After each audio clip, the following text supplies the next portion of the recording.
नमस्कार दोस्तों, आज के हमारे इस वीडियो में हम आपके लिए गोवर्धन पूजन की प्राचीन कहानी लेकर आए हैं। एक समय देवराज इंद्र को अहंकार हो गया था। इंद्र के अहंकार को दूर करने के लिए भगवान श्री कृष्ण ने एक लीला रची।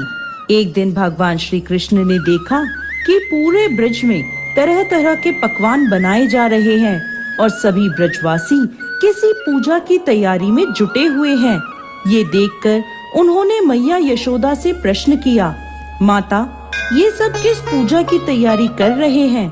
मैया यशोदा बोली, लल्ला, हम देवराज इंद्र की पूजा करने के लिए अन्नकूट की तैयारी कर रहे हैं। यह सुन भगवान श्री कृष्ण आगे पूछते हैं, मैया, हम इंद्र की पूजा क्यों करते हैं? माता यशोदा ने उत्तर दिया, हम इंद्र की पूजा करेंगे तो अच्छी वर्षा होगी। यदि अच्छी वर्षा होगी तो अच्छी पैदावार होगी, जिससे हमारी गैया को अच्छा भोजन मिलेगा। यह सुन भगवान श्री कृष्ण ने इंद्र की निंदा करते हुए कहा, लेकिन मैया, हमें तो ऐसे देवता की पूजा करनी चाहिए जो स्वयं प्रत्यक्ष आकर पूजन सामग्री स्वीकार करें। यह सुन मैया यशोदा के पास बैठी गोपियों ने कहा कि 33 कोटि देवी देवताओं के राजा की इस प्रकार निंदा ना करो लल्ला। यह सुन भगवान श्री कृष्ण कहते हैं, इंद्र में क्या शक्ति है जो वो हमारी रक्षा करेगा? इंद्र से ज्यादा शक्तिशाली तो यह गोवर्धन पर्वत है जो वर्षा का मूल कारण है। हमें गोवर्धन पर्वत की पूजा करनी चाहिए जहाँ हमारी गैया चरती है। इंद्र देव तो कभी दर्शन भी नहीं देते और यदि उनकी पूजा ना करो तो वह क्रोधित हो जाते हैं।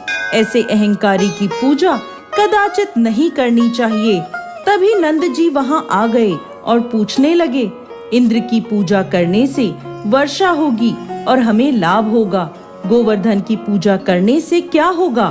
तब भगवान श्री कृष्ण ने उत्तर दिया, हमारी गैया गोवर्धन पर्वत पर चढ़ने जाती हैं। गोप गोपिकाओं के आजीविका का एकमात्र साधन गोवर्धन पर्वत है। यह सुनकर सभी लोग बहुत प्रभावित हुए और सभी ने मिलकर इंद्रदेव की जगह भगवान श्री कृष्ण द्वारा बताई गई विधि से गोवर्धन पर्वत की पूजा अर्चना करी। गोवर्धन पर्वत ने समस्त पूजन सामग्री को स्वीकार किया और सबको खूब आशीर्वाद दिया। तभी नारद मुनि इंद्र महोत्सव देखने की इच्छा से ब्रज में आए। वहाँ ग्वालों ने उन्हें बताया कि इस वर्ष से श्री कृष्ण की आज्ञा अनुसार इंद्र महोत्सव बंद कर दिया है और अब सभी ब्रजवासी गोवर्धन पूजन करेंगे। यह सुनते ही नारद मुनि उल्टे पांव इंद्र के दरबार में पहुँचे और बोले, हे देवराज, आप अपने महल में सुख की नींद ले रहे हैं। उधर ब्रज में आपकी पूजा समाप्त करके गोवर्धन पर्वत की पूजा हो रही है। ये सुनते ही देवराज इंद्र को क्रोध आ गया। उन्होंने इसे अपना अपमान समझा और जोरों की वर्षा शुरू कर दी।